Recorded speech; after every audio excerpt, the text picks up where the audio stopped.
Hi everyone, today I'm going to be showing you how to take off the glass from the mid shelf.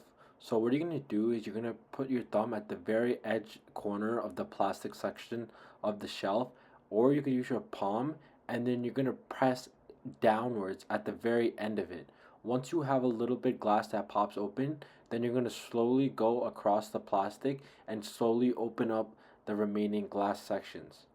Now, once the glass is completely outside of this one side, you could pull the glass towards you in order to remove the whole glass panel away from the plastic frame. Then you could wash it or clean it. Now, in order to put the glass back in, we're going to bend from the very top left corner, and then we're going to press the glass to get into that very small corner when we have the plastic bent so it could pop in. Then you would just have to go along the glass and fit the glass slowly into the plastic frame.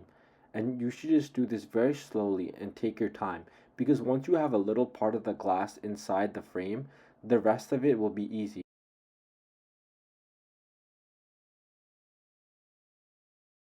And this is how we put the shelf back into the fridge.